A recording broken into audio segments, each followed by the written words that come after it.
Teacher of the Year at her school. That's true. I am Teacher of the Year in my building. Yeah. And also just an amazing sister and friend because she's my sister. Yes. The best big sister ever, right? The best big sister that I have ever had. Clearly. Yes, that you've ever had. That is true. That cannot be denied. You are my only sister, so Yes. that's how it works. Kind of have to be your favorite person. Yes. Yep. Mm-hmm. Well, and also I hear little Ronnie in the background. Oh yes, he's back there. He's actually watching Little Baby Bum in the other room. So if you hear any Little Baby Bum, everyone's favorite YouTube program. And he's 11 months now.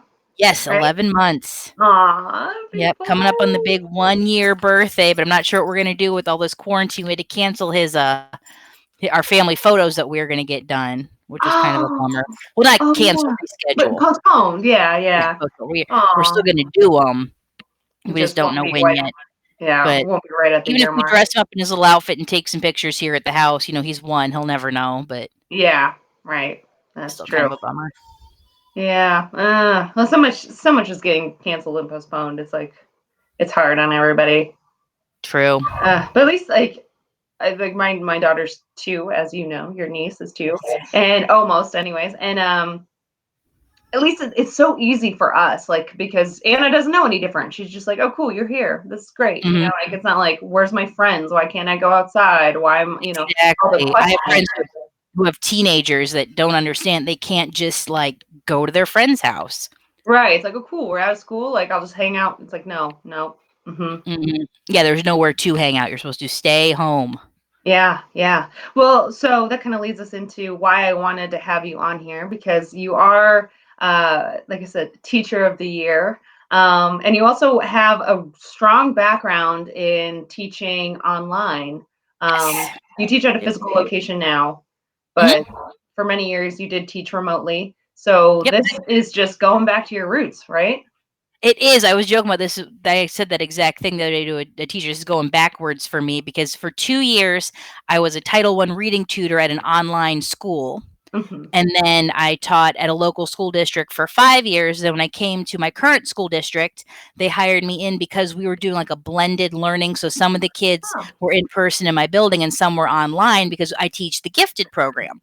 And there aren't enough gifted teachers to go around our entire school district. We're a large urban school district. So we kind of split up the work that way, which was an interesting way to do it. Now we're on a different model, but because we all of a sudden had to, and this came out of nowhere as far as the teachers were concerned. We were just kind of like, Thursday was nothing. Friday was, hey, we're calling off school on Monday. Take your stuff home. We're not sure when we're coming back. And now, as of this week, we've been scrambling. We took last week as a calamity day. So it was 5 days of snow days, and the district posted some information for the kids on different things they can do through some of the computer programs we already have, like we have iReady and things like that. Mm-hmm. And then this week, they called us all back to work from home and start creating content on Google Classroom for our kids to use from now until our spring break in it'll be this week, and then we'll have 9 days and then spring break. So get enough content to get us through to spring break. And then after spring break, I think we have 33 days left of school. Hopefully we'll be back in for that, but we might not be. And did they express what that would mean if you don't? Is it going to be more online classes? I assume that it will be. So they rolled out a whole plan and they rolled it out quickly, which was amazing. But the issue we're running into is that some of the teachers, like myself, I have a master's in instructional tech. I taught online. I taught in that blended program. We're a one-to-world school district, so every kid has a Chromebook in the entire school district. Pre-K has iPads, and then K-12, everyone has access to a Chromebook, and all the teachers have access to a Chromebook. So we have the technology, but not everyone is familiar with it. I've been using Google Classroom all year because my students are 3rd, 4th, and 5th graders. I'm trying to get them to be tech savvy. So we've been using it all year. Some of the kids that I've had multiple years have been using it since 3rd grade. But some of my friends who teach kindergarten have never had to use it because it's not really a kindergarten-friendly program. So we've spent the last couple of days trying to make it kindergarten-friendly and 1st grade-friendly, and it's been fun. I mean, I can't even imagine how you would make it kindergarten-friendly, like make it resistant to crayons, like what, Well, that's part of the problem is how do you post online directions for kids who can't read? Oh my God. Wow. now. Yeah, yeah. Mhm. So So what we've been are making videos. We've videos? been putting very specific directions on there, and but for the younger grades, the parents are having to be a little bit more involved than they would in Sure. the past because it's kind of like we're blending homeschooling and regular schooling together because the teacher's posting content, but the kids can't read it, so they're going to have to go on with a parent. So we've been seeing a lot of parents like responding and doing the activities with the kids, Yeah, but we're not 100% sure what this is going to look like at the end of it all. We're not sure. We're trying to figure out how do you teach kindergarten remotely, and yeah. it kind of reminds me of the beginning of Sesame Street. Have you heard that story about the origins of Sesame Street? Go ahead and remind. I mean, I guess, but So probably not everybody else has. yeah, so the issue was studies were being done on the fact that children from urban low income areas were not school ready the way their peers in other communities were. And so they were trying to figure out, well, how do we reach kids? This was back before kindergarten was mandatory and preschool in this country still isn't mandatory. Oh, So I didn't know how that. do preschool's not It's not mandatory. mandatory. Wow. Okay. Mm. It's actually one of the strongest indicators of school success is attending preschool, and yet it's not mandatory or really funded in the US. So that's a whole other issue. Wow. Um, so what they had this issue, but how do we get kids ready for first grade? How do we teach shapes, colors, numbers, letters to Hmm. kids that don't have access to preschool, don't have access to different programs? So Joan Gans Cooney was a television producer, and she worked with. The legend is that it was actually at a dinner party. They were sitting around talking with people from the Carnegie Foundation and some different groups Yeah. about can we use what they call the addictive medium of television. We have this technology, we have television. At That's that why they point, called it the addictive medium. yes, can we Yeah. use that? They said the addictive quality of television. They said the kids Okay. were walking around singing commercial jingles that Right. they hear. So Yeah. clearly, kids could learn things from the TV, but the way that children's TV was done at the time was almost like a puppet theater. Like you were just kind of watching that, or they'd have kids gathered around and you'd watch what was happening, but it wasn't Hmm. really educational. The kind of only exception that at the time was Captain Kangaroo was kind of a little innovative at the time, but for the Uh-huh. most part, it was very like straightforward, almost just like Whatever. watching a regular puppet show. Uh-huh. And so they got together, and a lot of people didn't think it would work. They didn't think Sesame Street could pull it off.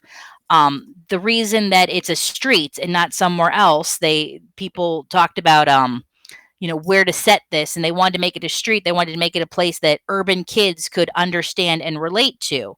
And Big Bird Mhm. is supposed to be the stand-in for your average preschool kid. He has the worldview of a preschool, so they're kind of seeing a preschooler. Oh, They're supposed to be seeing it kind of through Big Bird's eyes. Now, there's been a yeah. shift recently to kind of be Elmo, who's more of a 2 to 3 year old um, Right. mind shift. There's been a shift in that, but originally that was the point of Big Bird was he was the sort of the surrogate for the children watching the School show. mind. So he Yeah. learned the alphabet, he learned the colors and shapes, and it was a setting that they could relate to. And even like Maurice Sendak, who wrote Where the Wild Things Are, he didn't think it could be done. He didn't think that they could teach kids through TV, and they did. Now Sesame Street's been around now for a Oh my little God. over Like, 50 years. yeah. I wanna Yeah. say 2019 is when it celebrated its 50th, anniversary, because that's when Carol Spinney, who played Big Bird, retired and then, of course, passed Uh-huh. away, but that Right. was, um that was the idea of Sesame Street, and I was talking to, our assistant superintendent the other day as she was rolling all this out and sending us these middle of the night emails because we wanted to be able to start working on things this past Monday, and Mhm. I shared that story with her. I said, "That's what we're doing right now. We're taking this YouTube that our kids are obsessed with, this The medium." addictive qualities of Yes, online, of addictive YouTube. qualities, Yeah. and now we're trying to teach kids who we can't physically have access to like we used to. Mhm. We need to reach into their homes using this medium that they are familiar with the same way Sesame Workshop did with Sesame Street. Cat dogs going nuts in here. Animals are always the stars of this stream. That's how it Yes. is. Oh my god. Well, the thing is that Spock was sitting over here and Lovey was sitting over here, and then Madame Purry walked in and threw the whole thing off. There was a delicate balance of everybody having their own space and doing their own thing, and then she walked in and there it is. Messed it up. Yes. Now Madame Purry. I was in a meeting earlier today. We've been meeting via Google Hangouts at work, and she was like in my face. So I'm like trying to have this meeting. I'm like, yeah, okay. And there's this like cat. Right Lovey's there. Mm-hmm. Well, so you talked a little bit about parents being more involved with this now than before. What do you recommend parents do to support their children as they learn this way? Parents are going to need to be in communication with the teachers, and parents are going to need to be out there checking their emails, because a lot of the times we'll be emailing through the parents' accounts. Through parent accounts. The students that are at least in our district all have their own account too, but there'll be parent contact, and they're going to have to be the ones holding their kid accountable to see if they're doing the work, because students are very good at looking like they're working on the Chromebooks when they're really not. And so parents are going to have to be a little more vigilant. And for those ones, under second and third grade that can't read, they're going to have to read some of this content. Teachers are trying to post videos, but they can't do it for every single thing. And so parents are going to have to get pretty tech savvy here soon. And in some places that won't be a problem. Right. Like I said, I'm in a large urban school district, and there's large pockets of our population, especially where I teach, where we have low-income families, immigrant families, families who work long hours and aren't necessarily home with the kids, and they're not tech savvy because they haven't had the access to it that maybe other families have. And so the parents are learning as well as the kids and the teachers right now. And the teachers are learning as well. Yes, I would say definitely, families need to be watching what their kids are watching and doing on the computer, and making sure that it is schoolwork, and kind of doing schoolwork together. Yeah. Are they supposed to log in at certain times? Like, is there block scheduling for this, or is it sort of however? The way we're doing it is teachers are setting up office hours. So they will be available one-on-one at like a certain time. But for the most part, we're posting directions online so that kids can work when they need to work. When their schedule allows it, yeah. And we are very lucky. Since we control the Chromebooks, this menu is going to pop up as soon as they log into their Chromebook. They're going to be able to go to their online textbooks, online assignments, Google Classroom, where the teachers will have posted content. So hopefully that streamlines the process a little bit, because we're trying to roll it out, preschool through high school, and all those needs. And since we're a large district, but every district is doing it differently. Right. Well, I mean, I guess they'd have to be. There's no way to uniform that. Yes, and we're lucky our kids have Chromebooks. Not every district is one-to-world. Right. Oh my gosh. And two, like, I'm sure Wi-Fi access. You have to have Wi-Fi access to do this. Yes, and a lot of our families don't, and they rely on things like the library, but those are closed. Or even the kids will sit outside the school. Our school's situated where it's the school and a community center, and we're within a park. Oh, wow. And as I'm leaving for the day, I'll see kids sitting on the sidewalk out in front of the school or leaning up against the building so they can get the Wi-Fi to do their homework, because they don't have Wi-Fi at home. Wow. Yeah. I mean, I teach in a neighborhood where, was it last year or the year before, when we had the really cold winter and they shut down the schools, they kept the community center open as warming zones, so that way people could come in and get warm, the kids could get warm, because not all of them could afford heat. We have a large population of students who are homeless, and we have programs for them, but trying to now control all of that when we're working from home and working online, how does that work? Been a challenge. Right. And I mean, too, I know a lot of students, their only meal is provided by the school. Correct. Is your school doing anything in particular for that? Yes. Our district, we're rolling it out district-wide. Any child age 1 through high school, I think 12th grade, can come and get a free meal at any of the elementary schools. And they're rolling out breakfast and lunch Monday through Thursday, and sending kids home with enough for Friday.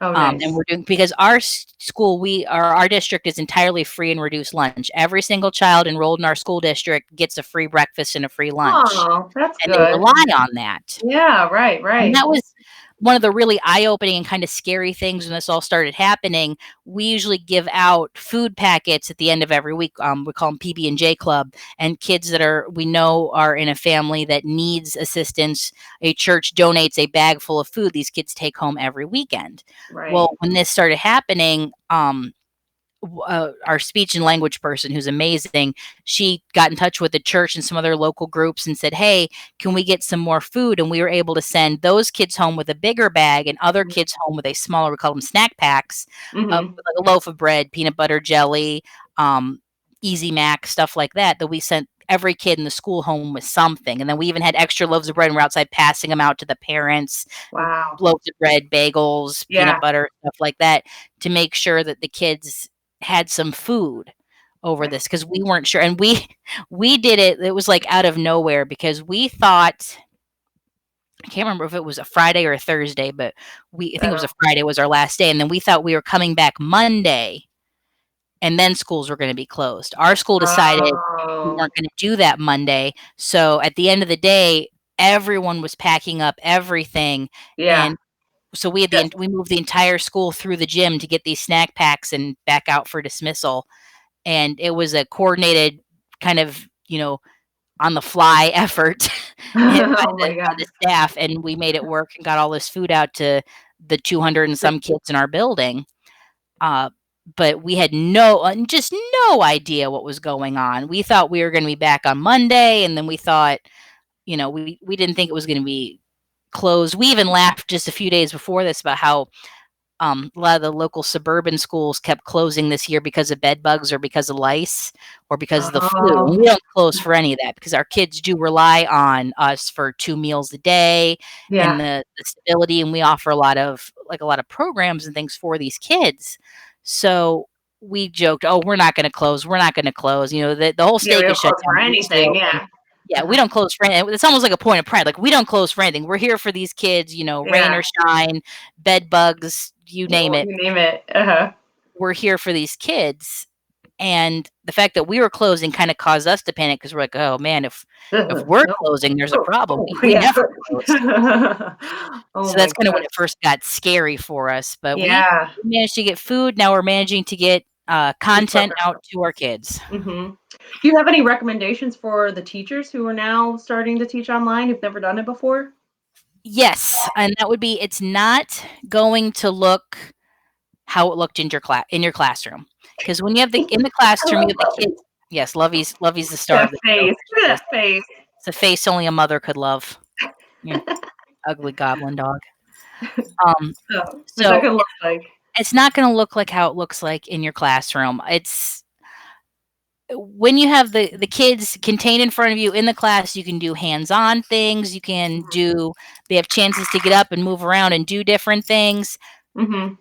We're not going to have this opportunity. Really, what you're going to do is you're going to maybe post an introduction video, post some activities, and you're going to have to let them go and expect them to work on it at their own pace and their own time.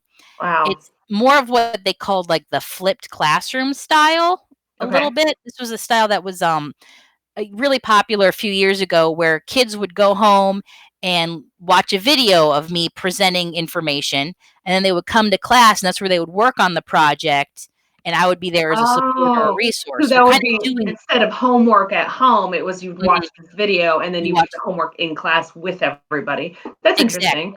exactly. Mhm. That was a really popular model, and this is kind of more like that, where we might be recording ourselves, reading the story, introducing the project, and then they have to just kinda go with it. Right. So, the gifted department, we've been sharing stuff all day today with, what that's gonna look like and what kind of enrichment activities and projects, and Mm. luckily, Google Classroom has really great resources, so you can share things out and every kid can make things their own. If you make up a project on, let's say, a Google slide, Yeah. you just click make a copy with each student, and it makes everybody a copy so they can do that.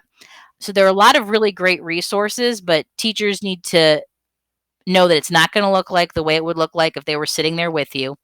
Right.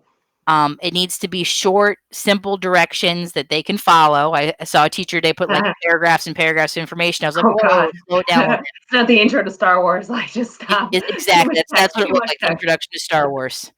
And you're going to have to think outside the box and be outside your comfort zone for a little bit. I know a lot of teachers who aren't really tech savvy, and this is scary. And then the ones that are, or at least like the technology, are getting really into it and having fun with the different things they could create. There's a lot of great technology out there, and a lot of places that are now offering temporary free memberships that you wouldn't be able to afford before. Brain Pop is free. Screencastify, I think, will let you do longer videos now for free with a certain code, which I can post for you. I'd have to find out what it was. Yeah, And please do. different tech companies are offering things for free. I think MobyMax and some other ones are all free right now. So you could kind of try out some things that you haven't tried before. Just to give the kids something new. Newsella is another great one. So that's all nonfiction resources for kids. It's all grade level specific. You can adjust it. Current event articles. So it's like news for kids. That's why it's News ELA, English Language Arts. There's local News Depth from PBS that does a local news program for kids that's free that the kids are hooked on. CNN does one. There's CNN Kids. So there's lots of great resources out there. Even local things. The Akron Zoo is doing learning at lunch or something like that, where they're doing an animal encounter video. Mo Willems, who's the Kennedy Center educator, artist in residence, he wrote Elephant and Piggy, Don't Let the Pigeon Drive the Bus, Nuffle Bunny. He's doing lunchtime doodles where he's doing a little art class with kids. So there's lots of really great resources out there for teachers right now that you could use that maybe you wouldn't have thought to use before. So for your science class, you could use those zoo videos if you're talking about animal habitats, which I think third grade is right now in Ohio. If you are an art teacher, you could use those Mo Willems doodles. I mean, it's him in his studio teaching an art class, and that's a great resource. Lots of things are putting out. Go Noodle's putting out new things. So there's lots of great stuff right now, which is kind of an interesting, I guess, plus side to this is that these tech companies are releasing all this free content to kind of get teachers everybody working and learning and collaborating. Yes, and that's been really interesting. I mean, it's going to be a great marketing tool for them too, because then when the free things stop, you might go, "Oh, I really use that a lot. I should get that." Yeah. Oh, I want to go. I want that membership again. Yeah. This might be the greatest marketing campaign for educational tech companies ever. It's very true. Yeah, it's very interesting, and I say it a lot. Like, the way we are getting through this is through arts, but it's also through education for sure. And I don't touch upon that enough because that is, I mean, I think so. I think Christine had posted on the or we know her as Chrissy from high school. She had posted. She posted in this group that like, yes. Audible was releasing a bunch of different, free books now, and so many libraries are doing live streams of story times and education. There's just so much going on right now. It's really exciting to see. It's really exciting to build upon. That's something that I created last night. I got bored. I just needed to because teaching is my art form. I joke that, I do 5 live shows a week. I'm up in front of an audience all day, every day from 9 o'clock in the morning till 3 o'clock in the afternoon. I'm there. But shows the bar crowds, you've got the real hard audience. You've got the children. They're the hard audience. You want to know if your joke lands. I mean, third grade, they'll tell you if something. One day I even looked at them and said, "Guys, these are the jokes. This is it. This what I got. What? Nothing. I got nothing from you guys." But so this is my creative medium. So yesterday I was so I need to make something. I can't just sit here and be tech support right now. I'm helping get other teachers up off the ground. I said I can't just do this. So it was 11 o'clock last night. I put together a Google Classroom, invited current and former students to it. I called it Mrs. Koppelberger's Boredom Busters. And I put up some of the resources. I talked about the zoo, Mo Willems. Neil Gaiman reads the entire Graveyard book on YouTube, which is one of his best. It's a YA book, but it's one of his best, I think, just in general. I love that book. He reads the whole thing. I put it up on there. I put up a survey about what YouTube videos they think I should create, and created a whole thing. And I had by last night, by midnight, I had 1 4th grader and like 3 or 4 7th graders already on there. It was like almost 1 o'clock in the morning. I had 7th graders messaging me on there. Like they got off the Fortnite and got on to my Google Classroom to see what was Wow. happening. Just How because I had to cool. get a little creative with it, or otherwise I was going to go crazy. Yeah. Uh-oh. I think we lost you. Oh, no.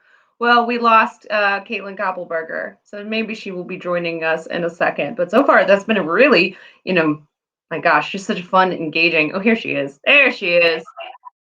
Wait, hold on. You're not in it yet. Right. And there you are. You're in Everything it. went away, and I could hear you, but I couldn't see anything. It was very weird. Oh, weird. You can still hear me. It was the opposite of the problem we had earlier, where I could see you and not hear you. I know. I couldn't get to work earlier. Yeah. Oh, yeah. Well, Now the audio you're is working and the video went away. I don't know. Everyone's experiencing like streaming issues right now because everyone's out there streaming stuff. Yes. But Everyone that's so is on cool the that internet. they're all doing stuff. Mhm.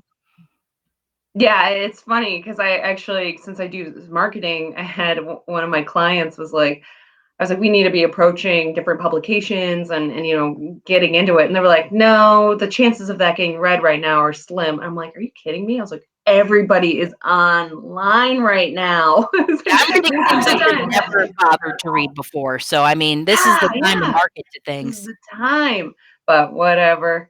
But that's so exciting that you created that group for your students, current and former. And what a fun connection for them.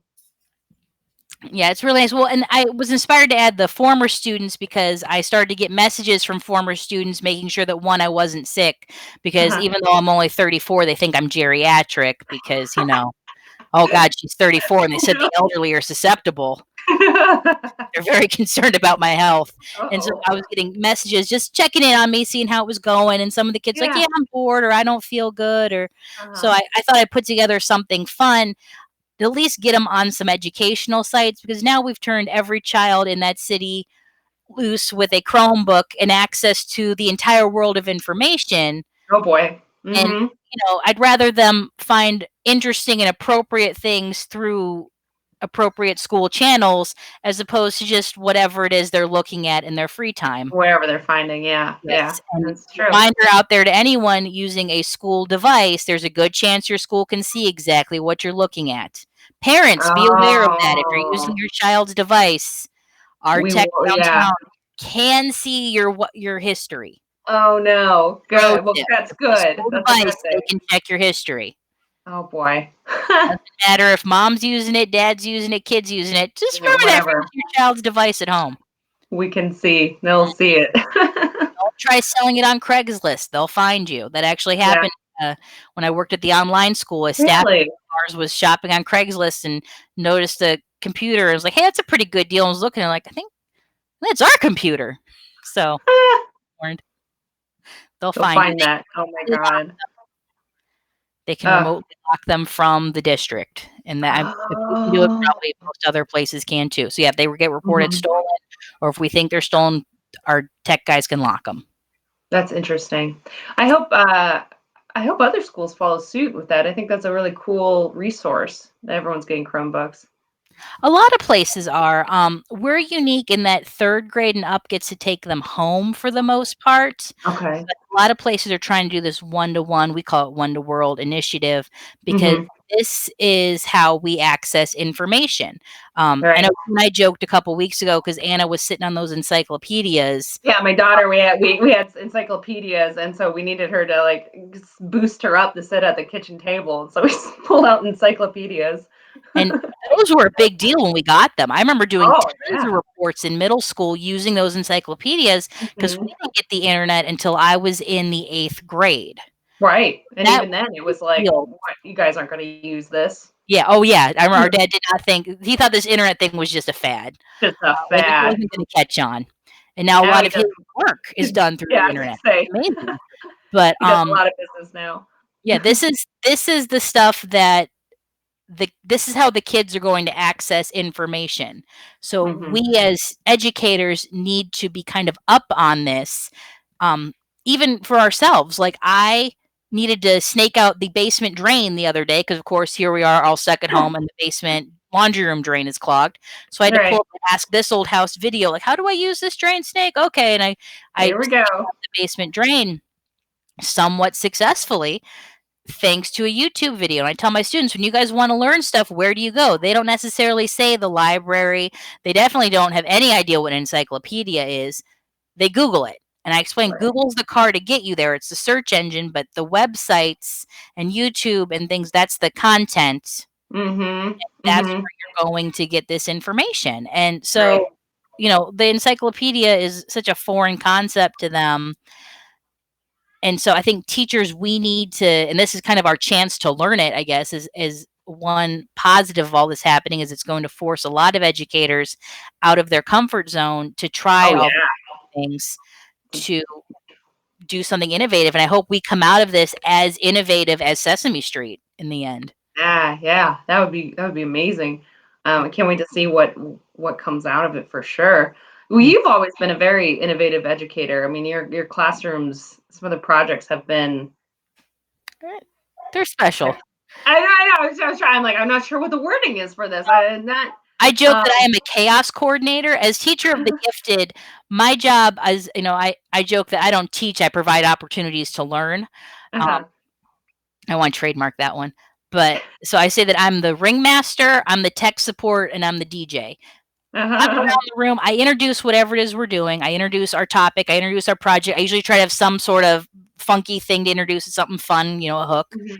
And then basically I'm there to solve tech problems and spin tunes, because that's kind of what I do the rest of the day. I get everything started. I'm the one keeping it together, but my room is absolute chaos, and I love that about it. I'm always trying to do innovative things and get out of my zone, try some new things. This is even going to be good for me because I'm having to think kind of outside the four walls of my classroom.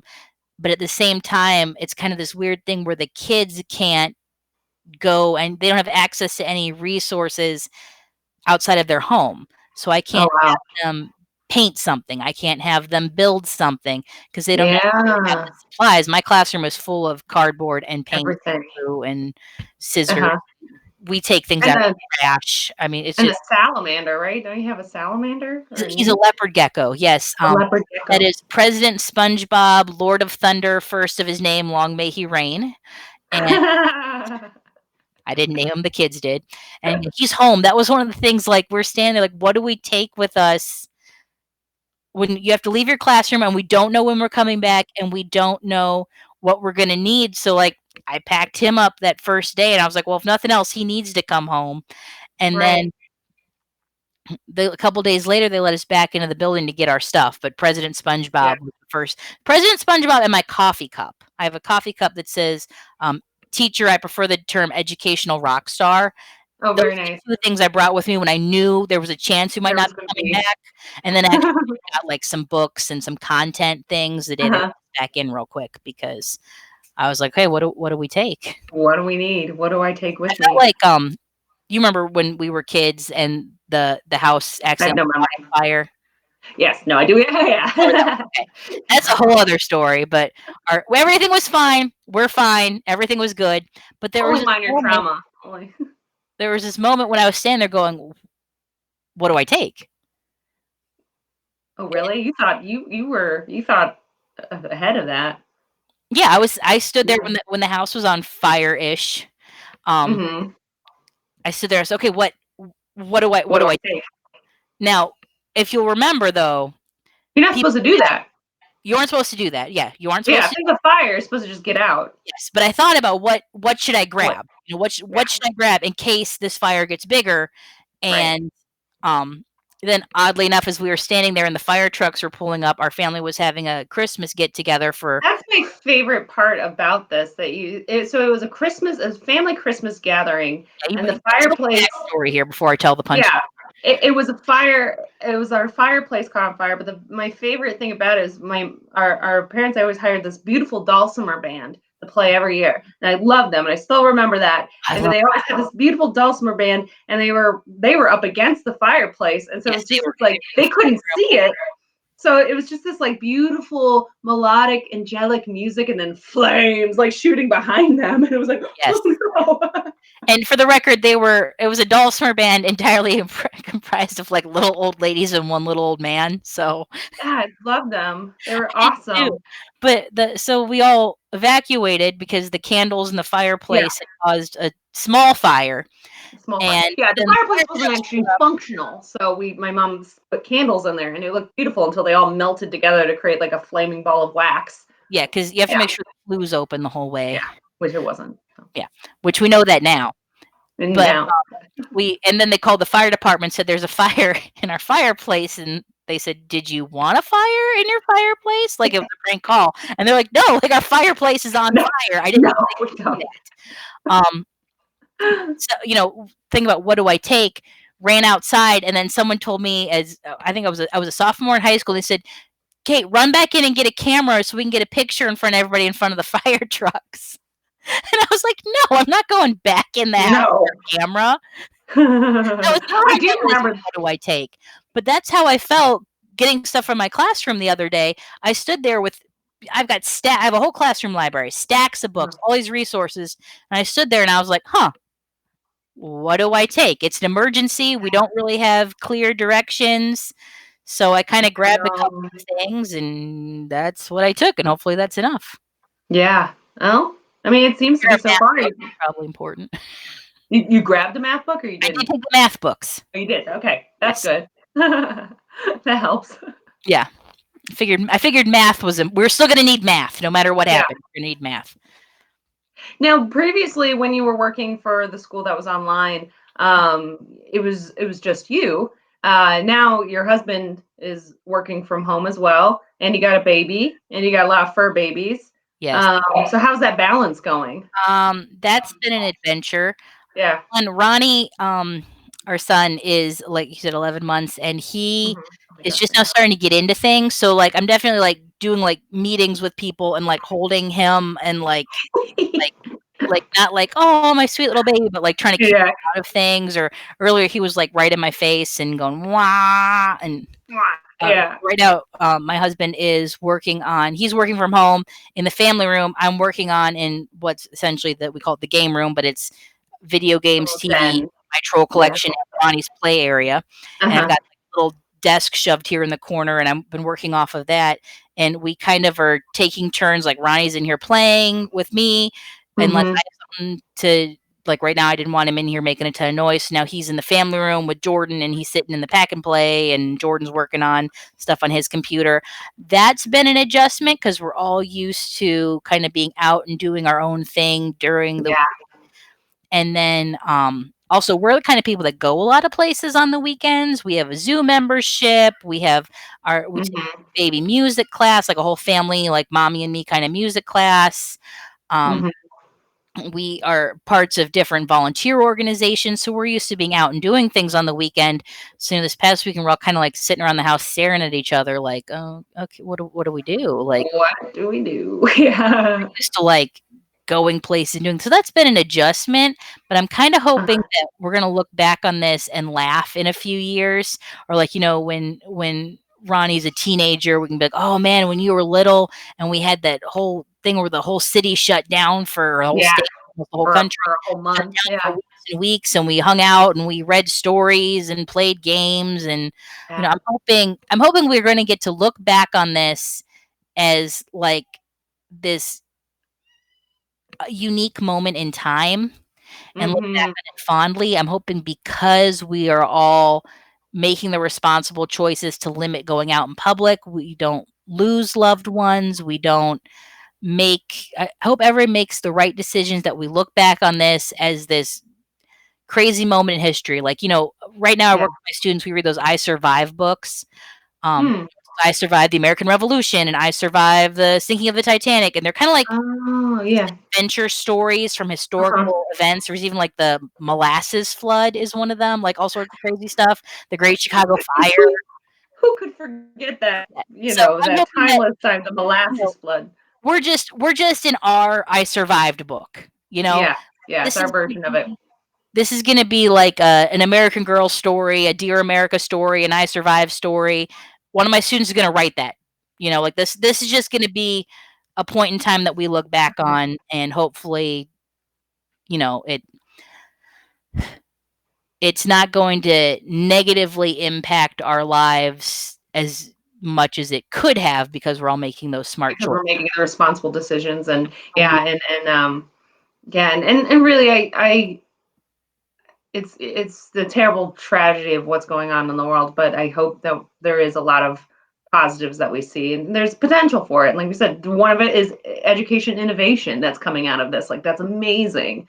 Um, the more family time that we're Mhm. getting now. I mean, that's pretty incredible and inspiring. And so we'll see what comes out of all of that. Hopefully, it's all good. Yep, and absolutely. On the flip side of that, I have to give a shout out to my high school seniors, Oh because I have yeah. a lot of my little ones that I had throughout the years that are now seniors that I keep in touch with.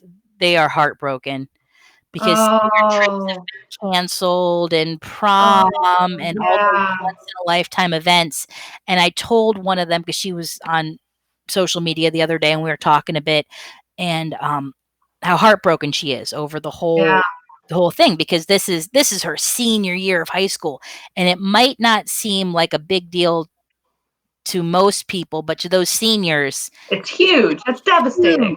huge Yeah. deal. And these kids were born around, they were born into, the right around the time of 9/11. Right. Here they were born. Mhm. So they've only ever known, like, the war Post on 9/11 terror. world. Now, so this is Yeah. their whole lives, and now here they are reaching adulthood, and we've had something else happen. They Yeah. grew up, they were kids during the recession. And so I told them, I said, "It it's okay to say it. This totally sucks. It's Yeah. okay. Your feelings are 100% valid. Don't let Yeah. anyone tell you, 'Cause it oh, be sucks. positive. It's gonna be Yeah. okay. It will be fine, but you are allowed to be upset right now. Yeah. It's Yeah. 100%." And I kinda joked about, that cult of positivity. I don't know if you've heard that phrase, because it is. Mhm. We try to say, "Oh, no, look on the bright side, be It's positive." fine. It's But fine. at Yeah. the same time, it's okay to be mad that the senior Yes. trip was canceled. It's Yeah. okay that, like, these kids have been working on theater productions for months, canceled or Yeah. And it's postponed. canceled. And it's hard, and it's okay to be upset about that. So it is Mhm. 100% fine to wanna look on the bright side and find the good in this situation. It's okay if you wanna wallow and eat a pint of ice cream and watch Frozen 2 for the 100th time, Yeah. which is a And strange just movie, but and just I just watched it. I was I like, did "That's too. all. I I don't gotta know what I was expecting, but it wasn't that. Yeah.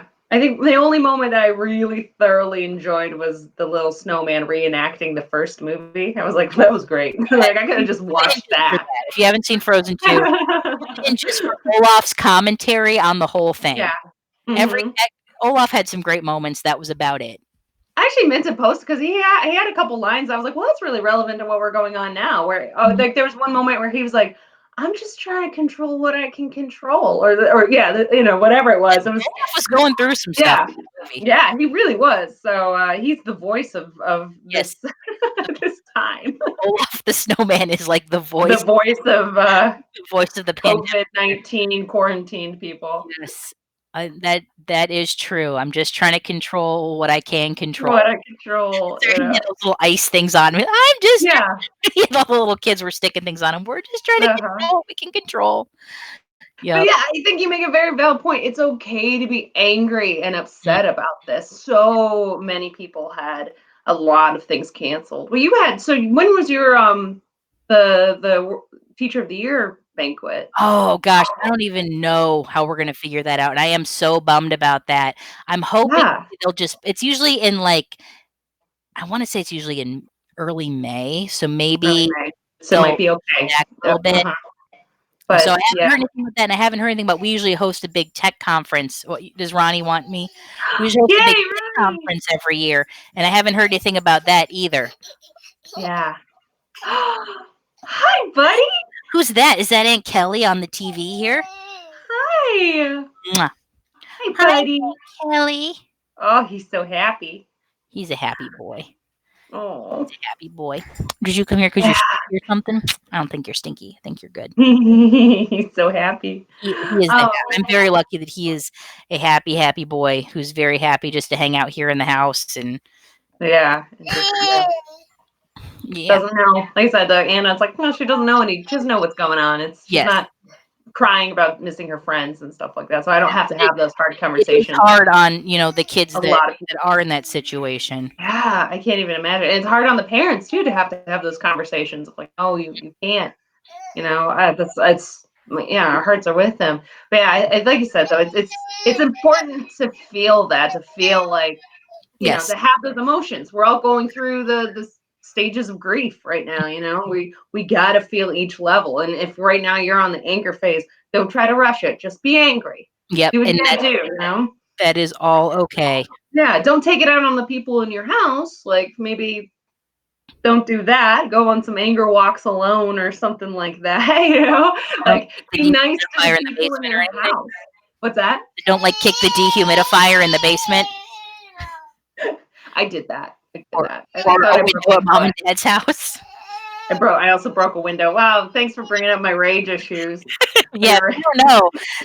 It takes a lot to get Kelly mad.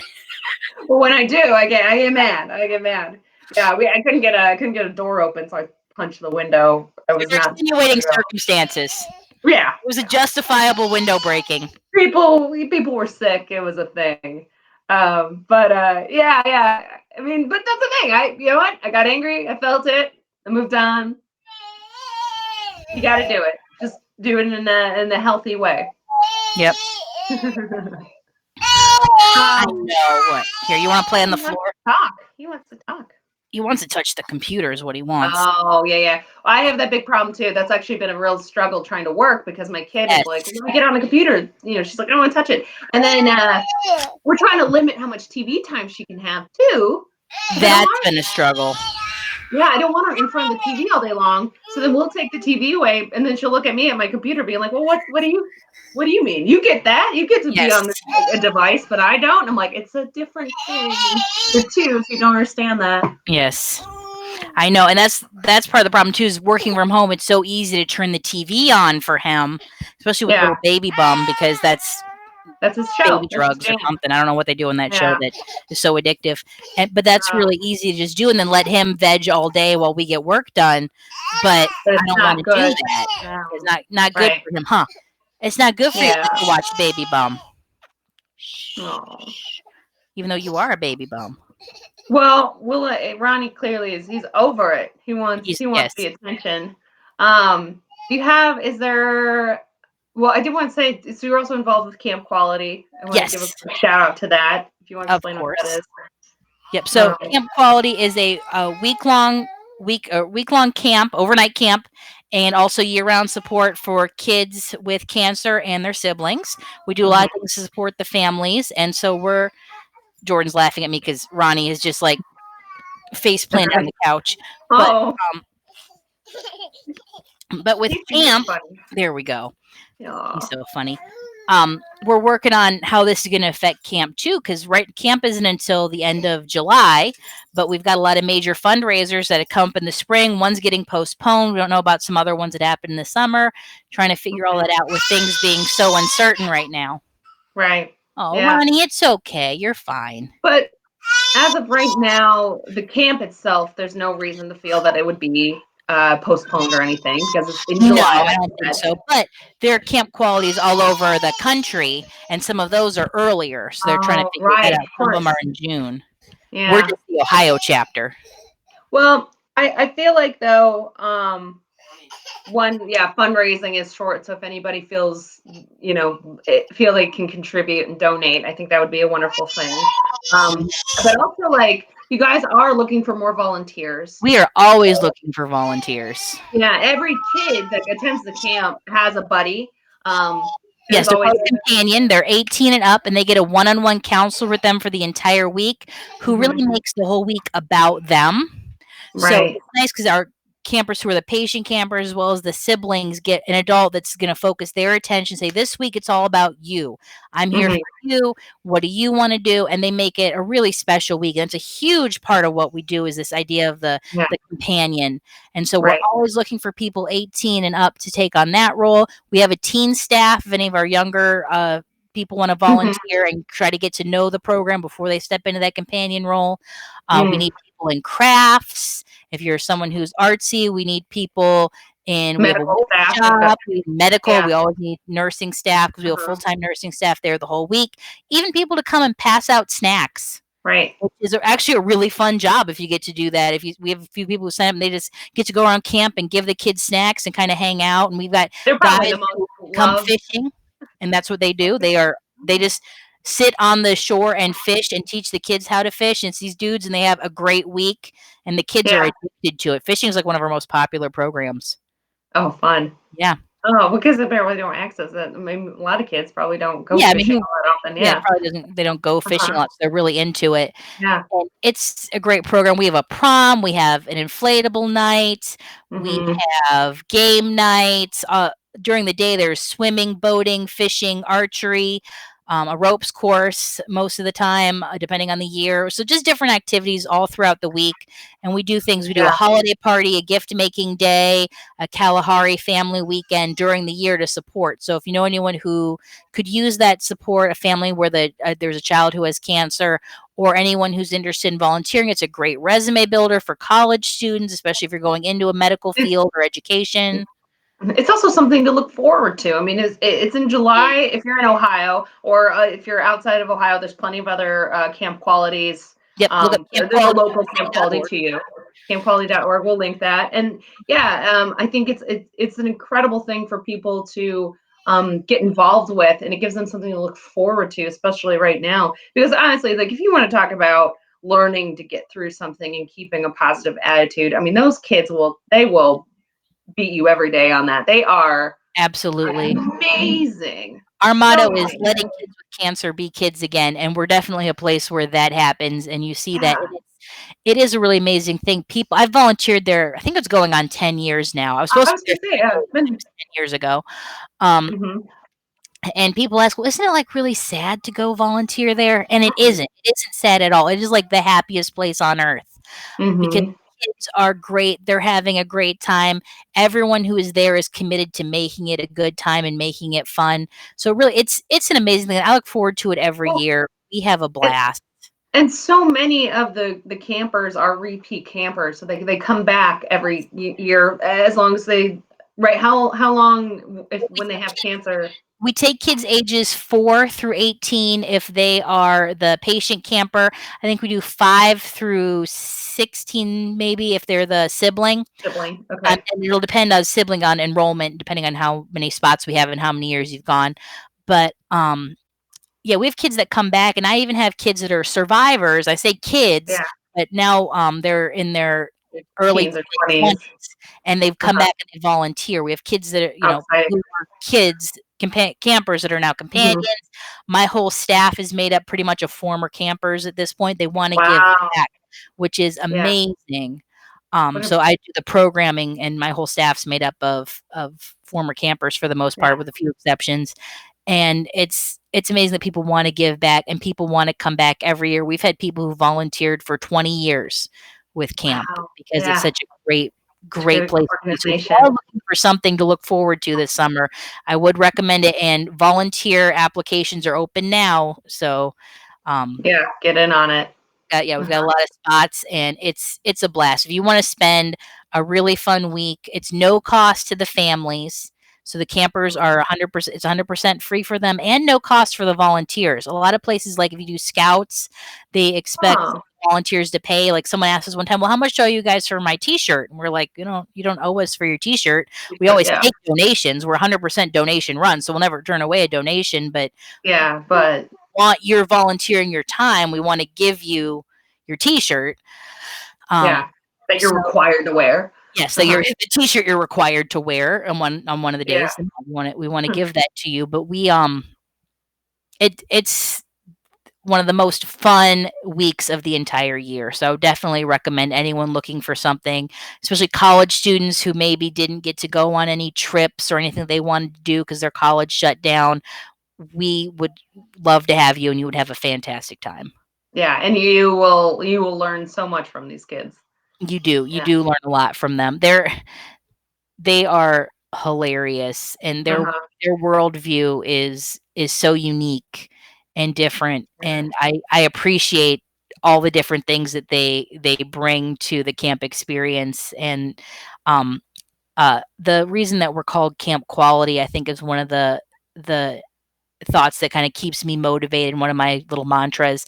It's the idea that you can't do anything about the quantity of life that people get. We can't do anything about the time that we get on this earth, but you can impact the quality of Oh, time that wow. yeah, I've never thought about why it's called why we're that. called That's camp a quality. Yeah, great.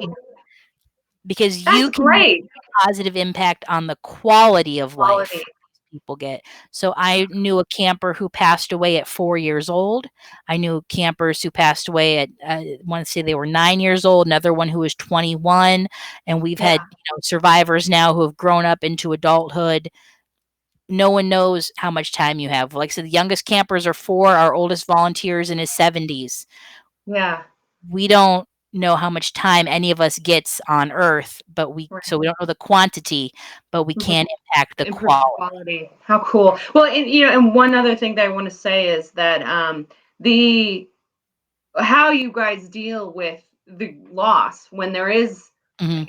a death of one of the campers or staff or anybody who's a part of that community. You guys do honor that person. You don't shy away from it. You don't pretend like it's Yeah. nothing's missing. You guys have a whole ceremony honoring these lives and at camp. We do, and it's kinda joke that it's the only sad part of the whole week is that we take about an hour, hour and a half, usually on the Hmm. Tuesday of camp, and we remember the people we've lost. We do Yeah. a, slideshow and play some music, and we look at pictures of them. We usually read a poem, or we talk a little bit about each person that we've lost, and we have a memory garden that we'll stand in, Mm, then we'll do either a balloon release or a butterfly release. We're trying to be a little more environmental friendly. We started the butterfly release, which is really neat thing for the kids to do. yeah. And that was started by campers. They decided that they thing to help remember the campers that we've Campers lost, are and gone. they took that initiative. It was actually a couple volunteers who were related to one of the campers that passed away. And some of the people that knew that camper took that initiative on. So And is that something unique to Ohio's camp quality, or do other? I would imagine um, other ones do it as well. I think they do, but it's not Okay. like a mandatory thing that you have to do as part of camp quality. Yeah. So I think So everyone every does it state a little bit or different. every local, yeah, I was gonna say every local one has their own Yeah, programs, our their own own, programs and our own traditions, yeah. yeah, it's not. Wow. Well, that's so cool. Mm. But yeah, and then it goes back into like you have that deeply touching moment, and then it goes back into the fun. The kids, yeah, it's just all a part of the experience. It does, and it's kind of funny because the way we end is we talk about getting back to what um, our friends would want us to be doing right now, and the Yeah. kids are really, resilient, and the staff that knew the people were and volunteers that knew people were pretty resilient. The one exception is one time we had a volunteer who had never been to anything at camp before. She was doing a program right after the remembrance ceremony and wanted to sit in on it, and she could not get it back together after watching it. And we kinda were like, Yay! yeah, Ronnie's back. Um, that was kinda hard to watch someone else process it emotionally Yeah. from an outsider perspective because Right. Right. it is really sad, but it's really beautiful for the people that have that connection to those people. Mm, yeah. Oh, you All want me right. Well, I'll let you get back to hanging out with little Mr. Ronnie.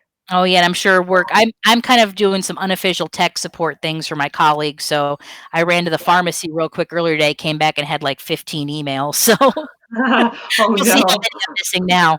Although it is later in the day, I think we're only obligated to keep school hours, and it is 6 PM, so Yeah. I'll get Yeah. lucky. It's past. It's after 5, or it's 6 p.m. here in Ohio. We have teachers. They're going to their wine time. They're having. We got a comment. The Thewlis girls and CQ Camp Quality. Some of my favorite things. And it's Oh. That's probably our mom. That's Mom. okay. We're gonna shout out to our mom and dad though. We love them. Dad or whichever. Yeah, whichever one. We love them. Yes, we love you too, whoever it is. I'm Yeah, we assuming miss it's you one of our guys. parents. Yes, Yeah. that's been the hardest thing. FaceTiming each other is just not the same as hanging out. It's actually, yeah, because we're a very close family and we're together all the time. We So are, and it's we're been watching some TV shows together, and I'm being good and not watching any episodes till we can all get together and watch them, and that's gonna be a challenge too. Like, that's okay, been come on, hard. quarantine needs to end so we can get caught up on the shows that we're watching together. Yeah. No. Well, Kate, thanks so much for joining me and talking to me and for giving such amazing advice to teachers and parents and just any of us trying to get through this. So thanks No again problem. for joining us, and Oh, thank thanks you, for letting me Ronnie. say hi. Oh Say yeah, bye, yeah. Aunt Kelly. Bye, Facebook. Aw, Love you. bye. You're gonna say bye? I was gonna say you say off the camera there. Let's see. Oh, Bye, love you. everybody. There's Mommy's. Aw. That's her Well, voice. thank you again. Oh, there we go.